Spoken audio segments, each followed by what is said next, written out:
Reflection of sound, sound वेव्हचं reflection कसं होतं, त्याच्या काय प्रॉपर्टीज आहे त्याचा अभ्यास आपल्याला इथे करायचा आहे. याआधी आपण रिफ्लेक्शन ऑफ लाईट बघितलं. रिफ्लेक्शन ऑफ लाईटमध्ये आपण काय काय गोष्टी डिस्कस केलेल्या. लेट्स से हा एक मिरर आहे, this is a mirror. Reflection of light जे आपण बघितलं, आपण जस्ट एकदा रिकॉल करतोय. एक मिरर आहे, या मिररवरती लेट्स से एक लाईट रे आला, लाईट रे. हा जो येणारा रे असतो याला आपण बोलतो इन्सिडंट रे. आठवते, this is called as incident ray. जो रे येतोय, ॲरो बघा, जो रे येतोय तर याला आपण बोलतो इन्सिडंट रे. आता काय होणार आहे, हा इन्सिडंट रे आला, लाईट रे आला, लाईट रे हा मिररवर आला, मिररवरती येऊन तो रिफ्लेक्ट होणार आहे. रिफ्लेक्ट म्हणजे काय, बाउन्स बॅक होतो. ठीक आहे, बाउन्स बॅक होतो, त्यामुळे हा रे परत असा इकडे मूव्ह होणार आहे. तर हा जो रे आहे याला आपण काय बोलतो, याला आपण, this is incident ray and this is called as reflected ray. Reflected ray, bounce back होतोय ना, so this is reflected ray, incident ray, reflected ray. आणि जर आपण एक हा जो मिरर आहे किंवा हा जो सरफेस आहे याला जर आपण परपेंडिक्युलर ड्रॉ केली, परपेंडिक्युलर म्हणजे काय, अँगल असतो 90 डिग्री, तर याला आपण बोलतो नॉर्मल. या टर्म्स आठवत आहे, नॉर्मल, इन्सिडंट रे आणि रिफ्लेक्टेड रे. रिफ्लेक्शन ऑफ लाईटमध्ये आपण काय बघितलेलं, आपण 2-3 इम्पॉर्टंट गोष्टी डिस्कस केलेल्या. First thing, incident ray, then reflected ray and normal all lie in the same plane.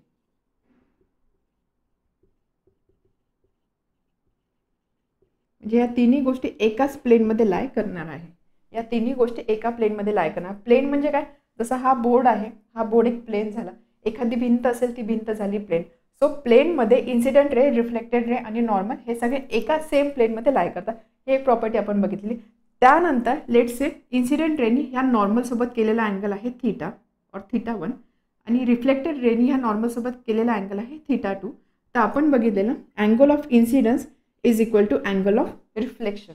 Angle of incidence म्हणजे इन्सिडंट रेनी नॉर्मलसोबत केलेला angle is equal to angle of reflection, that is angle made by reflected wave with normal और reflected wave with normal. So θ1 is equal to θ2 हे आपण बघितलेलं. Third thing आपण बघितलेली, हा जो इन्सिडंट रे आहे आणि incident ray and reflected ray lie on either side of normal. म्हणजे नॉर्मलच्या एक साईडला हे दोन्ही रेज असणार आहे. इन्सिडेंट रे इथे आहे तर रिफ्लेक्टेड इकडे असणार आहे. जर रिफ्लेक्टेड सपोज ह्या साईडला असता, जर इन्सिडेंट ह्या साईडला असतं तर रिफ्लेक्टेड इथे राहिलं असतं. म्हणजे नॉर्मलच्या ऑपोजिट साईडला किंवा आयदर साईडला हे रेज असतात. हे सगळं आपण बघितलं होतं रिफ्लेक्शन ऑफ लाईटच्या बद्दल.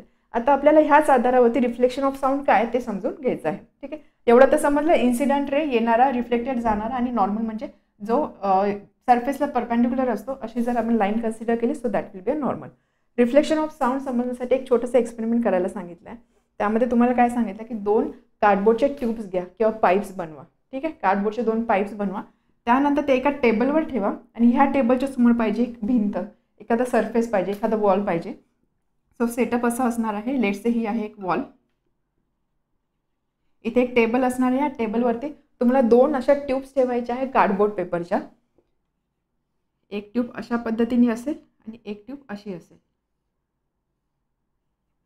हा एक्सपेरिमेंट तुम्ही लॅबमध्ये कराल, इवन तुम्ही घरी सुद्धा एक्सपेरिमेंट करून बघू शकता. ठीक आहे, एक वॉल, त्यानंतर एक टेबल, टेबलवरती 2 कार्डबोर्डच्या ट्यूब्स ठेवलेल्या आहे. त्यानंतर ही फर्स्ट कार्डबोर्डची जी ट्यूब आहे किंवा हा जो पाईप आहे इथे ना एक क्लॉक ठेवायचा, एक घड्याळ ठेवायचा. ठीक आहे, इथे एक क्लॉक ठेवायचा आणि त्यानंतर इथे तुम्ही ऑब्झर्वर म्हणून राहणार. ऑब्झर्वर म्हणजे काय, की जो काही गोष्टी ऑब्झर्व करतो किंवा जो रीडिंग घेणार आहे किंवा जो काही गोष्टी नोट डाऊन करणार आहे त्याला आपण बोलतो ऑब्झर्वर. म्हणजे थोडक्यात तुम्ही इथे उभे राहणार. तर इथे काय करायचं, हा जो क्लॉक आहे इथे ठेवलेला आहे. क्लॉकमधून आवाज येणार आहे. बरोबर, क्लॉकमधून आवाज येणार आहे. आवाज येणार आहे तर तो जो साऊंड आहे तो साऊंड असा पास होणार आहे. हा सोर्स आहे, इथून साऊंड जनरेट होतोय, असा तो पास होतोय. म्हणजेच काय, याला आपण काय बोलू शकतो, याला आपण बोलू शकतो इन्सिडंट रे. करेक्ट, येणारा इन्सिडंट रे. ओके, त्यानंतर तुम्हाला काय करायचं, तुम्हाला इथे उभं राहायचं आणि तुमचा जो कान आहे तो कान ह्या एंडला असा लावायचा आहे.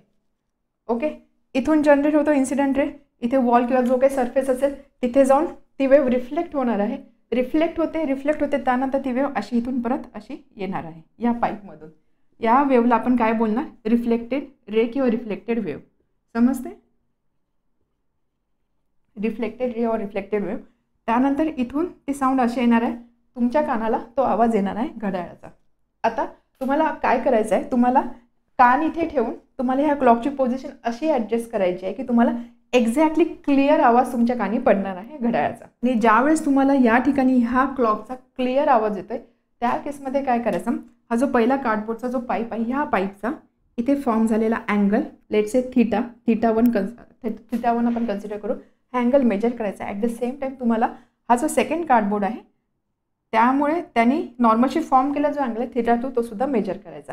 तर θ1 काय असणार आहे, θ1 असणार आहे अँगल ऑफ इन्सिडन्स आणि θ2 असणार आहे अँगल ऑफ रिफ्लेक्शन. आणि हे अँगल मेजर करून तुम्हाला कन्क्लुजन इथे काढायचं आहे. एक्सपेरिमेंट समजलं काय, 2 कार्डबोर्डचे पाईप, ठीक आहे, ते एका टेबलवर ठेवा. टेबलवर ठेवून तो टेबल एका वॉलसमोर ठेवा. त्यानंतर पहिला जो कार्डबोर्डचा पाईप आहे तिथे एक क्लॉक ठेवा. तुम्ही इथे स्वतः इथे राहा, कान लावा आणि तुम्हाला जोपर्यंत ह्या क्लॉकचा आवाज क्लिअरली ऐकू येत नाही तोपर्यंत ही जी कार्डबोर्ड आहे ह्या कार्डबोर्डची पोझिशन तुम्ही चेंज करा. पोझिशन चेंज करा म्हणजे काय, थोडक्यात तुम्ही अँगल चेंज करताय. पोझिशन म्हणजे काय, इथला अँगल चेंज करताय. ज्यावेळेस तुम्हाला असं फील होईल की मला एक्झॅक्टली क्लिअर आवाज येतोय घड्याळाचा किंवा क्लॉकचा मला क्लिअर आवाज येतोय, त्या केसमध्ये हा जो अँगल आहे θ1 आणि θ2 हे 2 अँगल मेजर करा. θ1 असणार आहे अँगल ऑफ इन्सिडन्स, θ2 असणार आहे अँगल ऑफ रिफ्लेक्शन. आणि हे अँगल ज्यावेळेस तुम्ही मेजर कराल त्यावेळेस तुमच्या लक्षात येईल की θ1 is equal to θ2. So similar to light ह्या केसमध्ये सुद्धा angle of incidence is equal to angle of reflection आपल्याला मिळतो. ओके, त्यामुळे sound wave, reflection of sound wave ज्यावेळेस आपण स्टडी करतो त्यावेळेस आपण काय काय कन्क्लुजन काढू शकतो. First conclusion, incident sound wave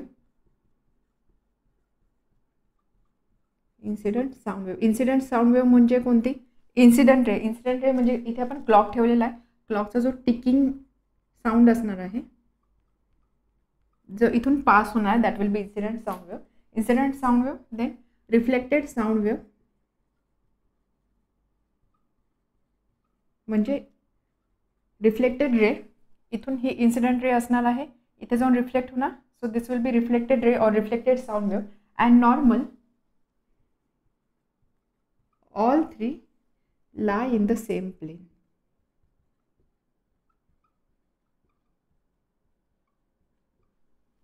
ह्या दोन्ही वेव्स आणि नॉर्मल हे एका प्लेनमध्ये लाय करतात. Similar to reflection of light, ज्यामध्ये आपण या प्रॉपर्टीज बघितल्या. रिफ्लेक्शन ऑफ लाईटमध्ये सुद्धा अशीच प्रॉपर्टी आपण बघितलेली, दोन्ही रे आणि नॉर्मल एका प्लेनमध्ये लाय करतात, तेच यामध्ये सुद्धा ॲप्लिकेबल आहे. Second thing, angle of incidence is equal to angle of reflection. Angle of incidence is equal to angle of reflection. Incident sound wave, reflected sound wave, ह्या ज्या दोन्ही वेव्ज आहे incident and reflected sound wave, they both lie on either side of normal.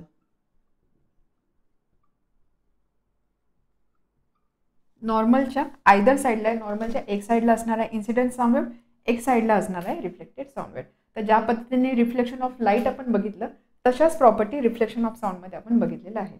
आता हे जे साऊंडचं reflection आहे त्या आधारावरती किंवा त्या बेसिसवरती आपल्याला बघायचं आहे reflector, bad reflected and good reflector. तर बॅड रिफ्लेक्टर म्हणजे काय, गुड रिफ्लेक्टर म्हणजे काय, ते आपण आता बघणार आहोत.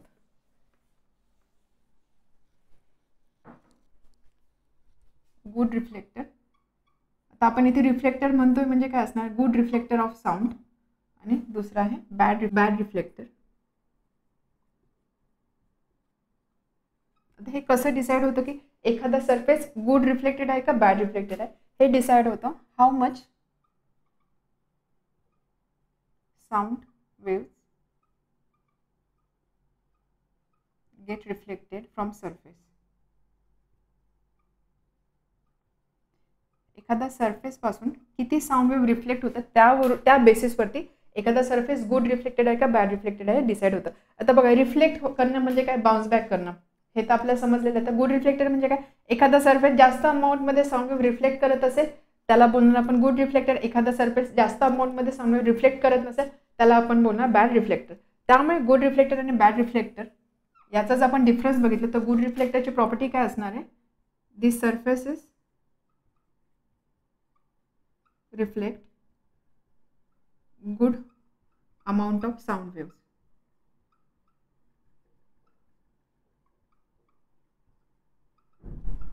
जसं आपण बोलतो ना good conductor bad conductor. Good conductor म्हणजे काय, त्यामधून इलेक्ट्रिसिटी इझिली पास होते. बॅड कंडक्टर म्हणजे काय, त्याच्यामधून इलेक्ट्रिक रेअरली पास होते किंवा इलेक्ट्रिक पास त्याच्यामधून होत नाही, त्याला आपण बोलतो बॅड कंडक्टर. त्याच पद्धतीने इथे गुड रिफ्लेक्टर आणि बॅड रिफ्लेक्टर म्हणजे काय, रिफ्लेक्टर. बरोबर. त्यामुळे आपण कशाशी डील करतो, रिफ्लेक्शनच्या प्रॉपर्टीशी डील करतोय. त्यामुळे गुड रिफ्लेक्टर म्हणजे surfaces which reflect good amount of sound wave, आणि बॅड रिफ्लेक्टर म्हणजे काय असणार आहे, the surfaces which do not reflect sound wave.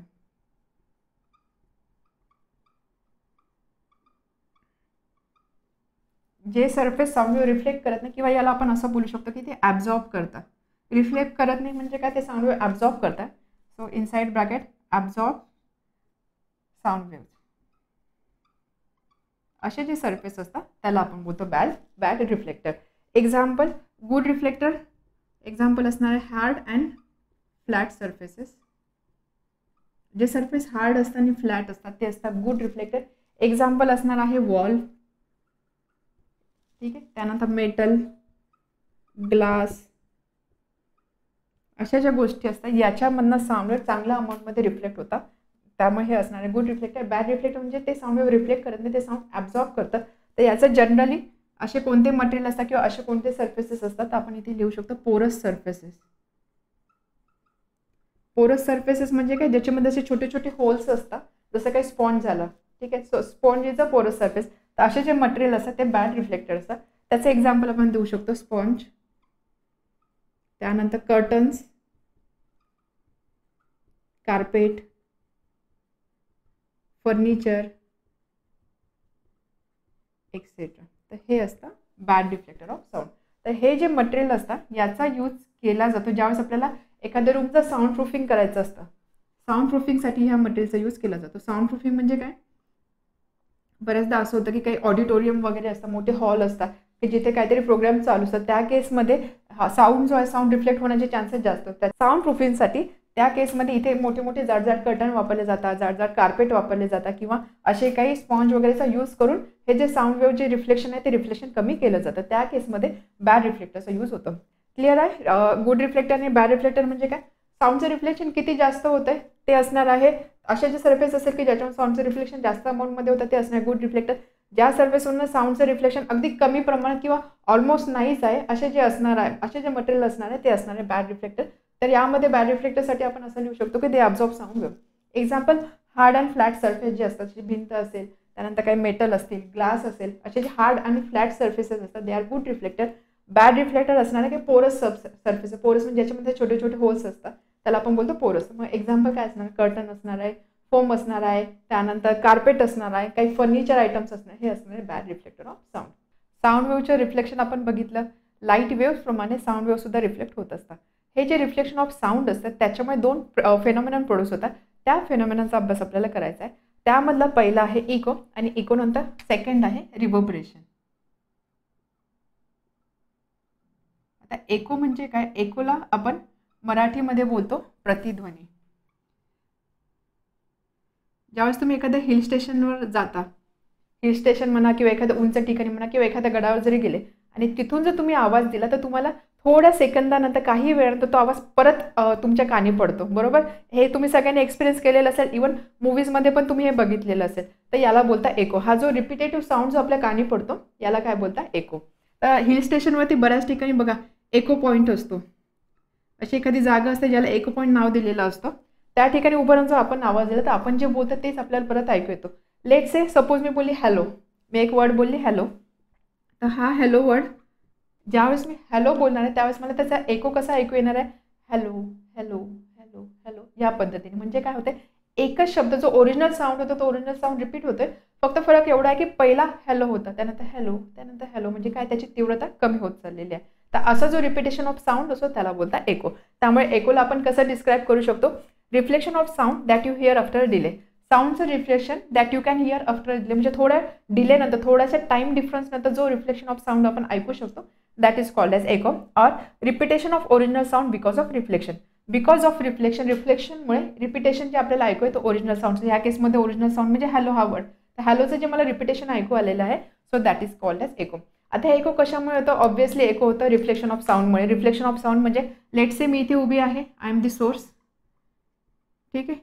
इथून मी हॅलो हा वर्ड बोललेले आहे, साऊंड वेव्ह इथून निघाली. लेट से इथे मी हिलवरती उभी आहे, इथे सुद्धा अजून एक असा काही हिल आहे. हा ओरिजिनल साऊंड आहे. हा साऊंड इथून निघाला, सोर्समधून निघाला, इथे गेला, इथे त्याला काहीतरी अडथळा आलेला आहे, इथून तो इथे काही ऑब्स्टॅकल आहे, त्यानंतर इथून तो परत रिफ्लेक्ट झालेला आहे, ठीक आहे. This is incident and this is reflected.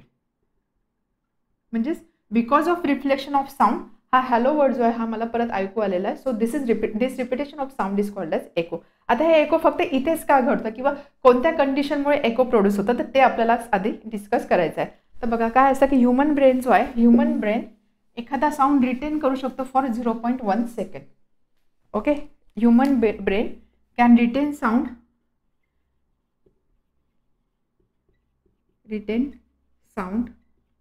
For 0.1 second किंवा याला असं आपण बोलू शकतो 1/10 सेकंड. एवढ्या टाईमसाठी ह्युमन ब्रेन साऊंड रिटेन करू शकतो. म्हणजे याचा अर्थ काय? Difference between two words should be 0.1 second. ठीक आहे, दोन वर्ड आपल्याला आपल्या ब्रेनला ते सेन्स होण्यासाठी, दोन वर्ड सेन्स होण्यासाठी त्याच्यामध्ये असणारा डिफरन्स पाहिजे 0.1 सेकंड. मग आता जर एको यायचा आहे तर बघा इथे सोर्स आहे, लेट से हा सोर्स आहे आणि हा आहे रिफ्लेक्टर जिथून साऊंड रिफ्लेक्ट होतोय. तर इथून साऊंड असा निघणार आहे, परत इथून तो इकडे येणार आहे. तर हा जो टोटल टाईम पिरियड असेल, हा टोटल टाईम पिरियड पाहिजे it should be more than 0.1 second. Obvious आहे, ब्रेन जो आहे तो साऊंड 0.1 सेकंडसाठी रिटेन करू शकतोय. त्यामुळे हा जो टाईम डिफरन्स आहे, टाईम डिफरन्स किती पाहिजे? 0.1 सेकंडपेक्षा जास्त पाहिजे. मग आता ह्या टाईमला आपण रिलेट करणार आहोत डिस्टन्ससोबत. बघा आपल्याला माहिती, आता इथे आपण बेसिकली काय करतोय, आपण चेक करतोय की एको प्रोड्यूस होण्यासाठी जो सोर्स आहे, जो रिफ्लेक्टेड आहे किंवा जिथून साऊंड प्रोड्यूस होतं आणि जिथून रिफ्लेक्ट होतं, असे जे दोन सरफेसेस आहेत याच्यामध्ये असणार डिस्टन्स किती आहे ते डिस्टन्स आपल्याला फाइंड आउट करायचं आहे. डिस्टन्स फाइंड करायचं आहे म्हणजे आपल्याला एसची व्हॅल्यू फाइंड करायची आहे.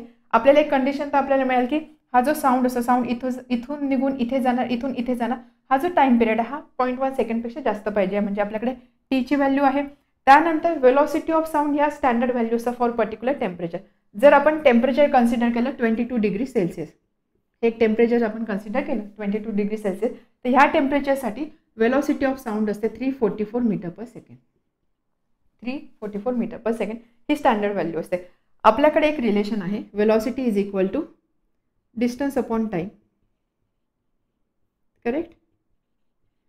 त्यामुळे जर माझ्याकडे ही व्हॅल्यू आहे 344, आता आपण हे कशासाठी चेक करतो? 22 डिग्री सेल्सिअस या स्टँडर्ड टेम्परेचरसाठी आपण हे डिस्टन्स किती पाहिजे ते कॅल्क्युलेट करतोय.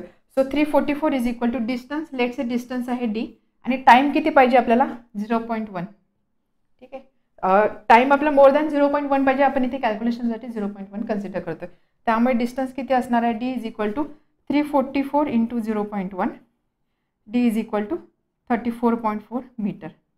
हे पाहिजे एवढं डिस्टन्स. आता हे डिस्टन्स डी जे आपण फाइंड केलं, हे डिस्टन्स कसलं आहे? हे डिस्टन्स आहे साऊंड वेव्ह इथे जाऊन, इथून सोर्सपासून निघाली, इथे गेली, इथे जाऊन इथे आलेली आहे.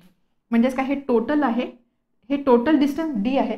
त्यामुळे त्याचं वन साईडचं डिस्टन्स किती असणार? सोर्सपासून रिफ्लेक्टर पर्यंत पोहोचण्यासाठीचं डिस्टन्स किती असणार? एवढं टोटल डिस्टन्सच्या हाफ, करेक्ट. त्यामुळे आपण असं लिहू शकतो, देअरफॉर डिस्टन्स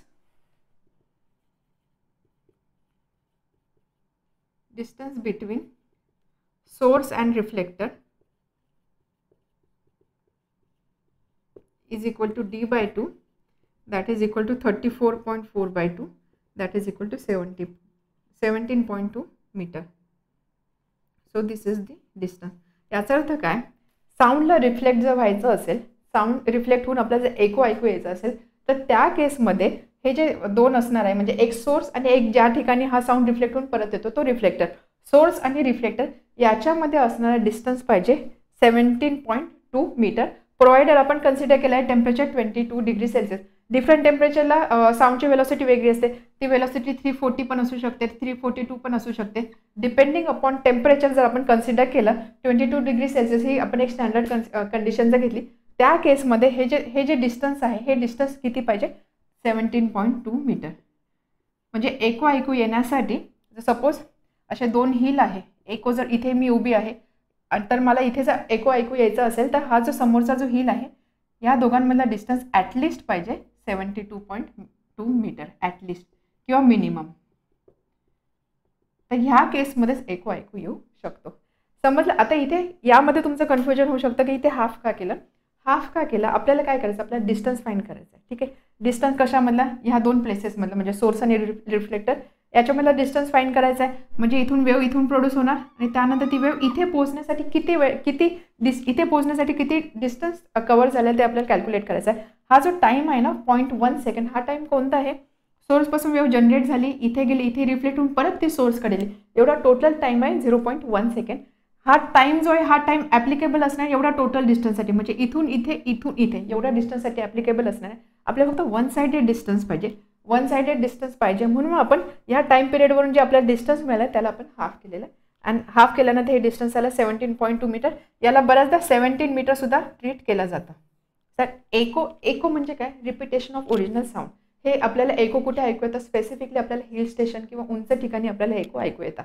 आता एको म्हणजे काय, लेट्स से मी जर शब्द बोलली हॅलो, हा हॅलो मला कसा एको म्हणून कसा ऐकू येणार आहे, हॅलो हॅलो हॅलो हॅलो, म्हणजे त्याची इंटेन्सिटी कमी होते आणि रिपिटेटिव्हली मला तो शब्द ऐकू येतो. मग आता हा एको का ऐकू येतं ते आपण चेक केलं. त्यासाठी आपण एका फॅक्टचा यूज केला की ह्युमन ब्रेन जो असतो तो वर्ड रिटेन करू शकतो फॉर 0.1 सेकंड, 0.1 सेकंड किंवा 1/10 सेकंडसाठी.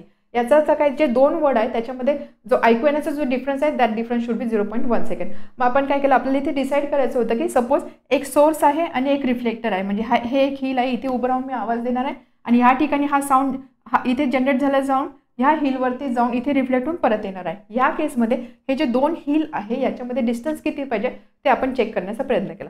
त्यासाठी आपण रिलेशन यूज केलं, velocity is equal to distance upon time. Velocity आपण ज्यावेळेस याआधी वेलॉसिटी ऑफ साऊंड बघितली त्यामध्ये आपण एक गोष्ट चेक केलेली की वेलॉसिटी ऑफ साऊंड डिपेंड करते 2-3 फॅक्टर्सवरती. त्याच्यामधलं एक फॅक्टर आहे टेम्परेचर, म्हणजे टेम्परेचर जसं चेंज होणार तशी वेलॉसिटी चेंज होणार आहे. म्हणून आपण काय केलं, एक स्टँडर्ड टेम्परेचर कन्सिडर केलं 22 डिग्री सेल्सिअस. 22 डिग्री सेल्सिअसला वेलॉसिटी ऑफ साऊंडची स्टँडर्ड व्हॅल्यू असते 344 metre per second. Velocity is equal to distance upon time. Therefore इथे ही व्हॅल्यू पुट केली त्याच्यातून आपल्याला डिस्टन्स मिळाला आहे 34.4 मीटर. याचा अर्थ काय, हे टोटल डिस्टन्स पाहिजे 34.4 मीटर. टोटल डिस्टन्स म्हणजे काय, साऊंड वेव्ह इथून प्रोड्यूस झाली, त्याने इथे ट्रॅव्हल केला, इथून ट्रॅव्हल करून परत तो इथे आला, एवढं टोटल डिस्टन्स आहे 34.4 मीटर. याचा अर्थ वन साइडेड डिस्टन्स, आपल्याला डिस्टन्स कशातला फाइंड करायचा आहे, सोर्स आणि रिफ्लेक्टर किंवा ह्या दोन हिलमधला डिस्टन्स फाइंड करायचा, म्हणजे एवढं टोटल डिस्टन्स फाइंड करायचं आहे.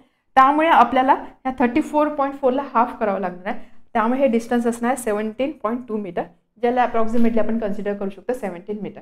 याचा अर्थ काय, जर ऐकू यायचं असेल तर सोर्स आणि रिफ्लेक्टर या दोघांमध्ये असणारा जे डिस्टन्स आहे ते मिनिमम 17 मीटर पाहिजे. ठीक आहे, किती पाहिजे, मिनिमम 17 और 17.2 मीटर पाहिजे. तर हे होतं एको. याच पद्धतीने आहे रिव्हर्बरेशन. आता एको आणि रिव्हर्बरेशन याच्यामध्ये काय फरक आहे ते सगळ्यात आधी आपण समजून घेऊया. एको म्हणजे काय होतं की एकच शब्द तुम्हाला परत ऐकू येतो. रिव्हर्बरेशन म्हणजे काय, यामध्ये सुद्धा तुम्हाला ओरिजिनल साऊंडच ऐकू येणार आहे, बट यामध्ये असणार आहे continuity of sound. Continuity of sound म्हणजे काय, रिव्हर्बरेशन यामध्ये असणार आहे continuity of sound.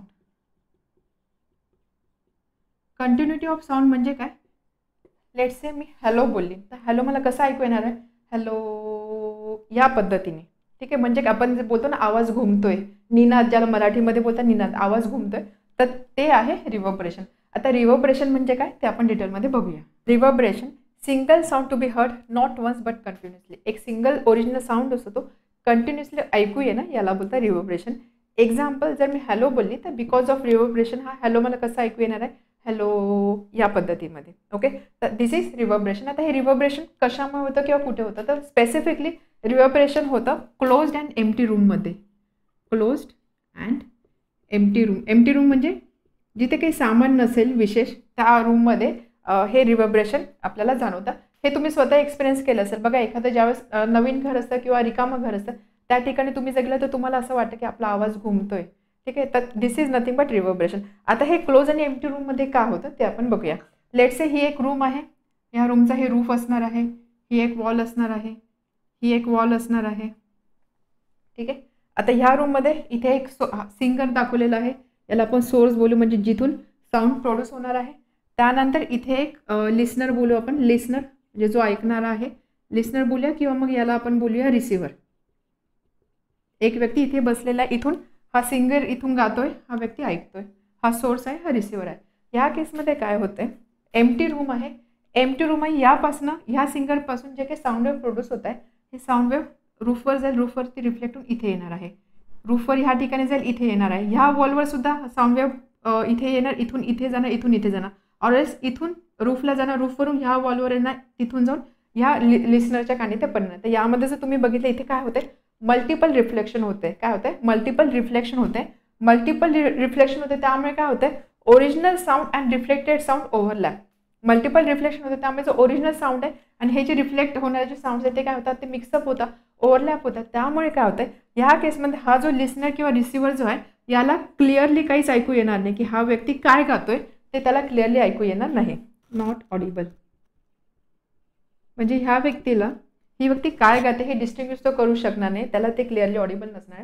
So this is nothing but reverberation. याला काय बोलतात, रिव्हर्बरेशन. समजलं रिव्हर्बरेशन म्हणजे काय, रिव्हर्बरेशन स्पेसिफिकली क्लोज आणि एम्प्टी रूममध्ये होता.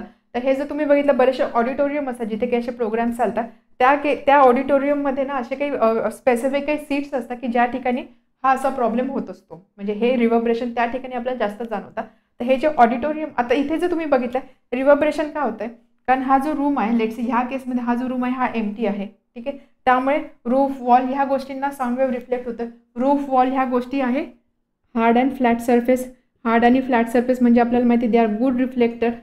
गुड रिफ्लेक्टर आहे म्हणजे ते साऊंड जी वेव्ह आहे ते चांगल्या अमाऊंटमध्ये ते रिफ्लेक्ट करत आहे. त्यामुळे ह्या केसमध्ये जर आपल्याला रिव्हर्बरेशन कमी करायचे असतील, ह्या केसमध्ये आपल्याला काय करावं लागणार आहे, आपल्याला असं मटेरियल ह्या रूममध्ये इंट्रोड्यूस करावं लागणार आहे किंवा असं मटेरियल ह्या रूममध्ये ठेवावं लागणार आहे की जे बॅड रिफ्लेक्टर असणार आहे. काय असणार आहे, बॅड रिफ्लेक्टर.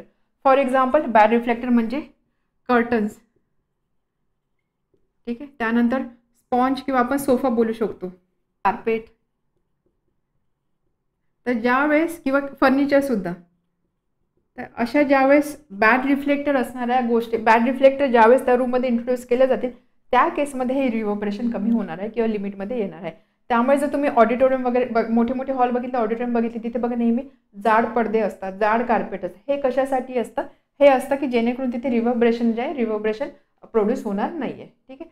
हा डिफरन्स तुम्ही बघू शकता की एखादं घर ज्यावेळेस रिकामं असेल त्यावेळेस आपल्याला येणारा आवाज आणि ज्यावेळेस त्या घरामध्ये सगळ्या वस्तू आला, म्हणजे फर्निचर आला, त्यानंतर बेड आला, गादी आली, अशा सगळ्या वस्तू ज्यावेळेस आला त्यावेळेस घरामध्ये आपल्याला हे रिव्हर्बरेशन कधी जाणवत नाही. हे का जाणवत नाही, कारण ह्या ज्या वस्तू असतात सगळे फर्निचर झाले किंवा मग कर्टन झाले, कार्पेट झाले, हे बॅड रिफ्लेक्टर असतात. बॅड रिफ्लेक्टर असतात म्हणजे काय, तिथे साऊंड वेव्ह जास्त प्रमाणामध्ये रिफ्लेक्ट होणार नाहीये.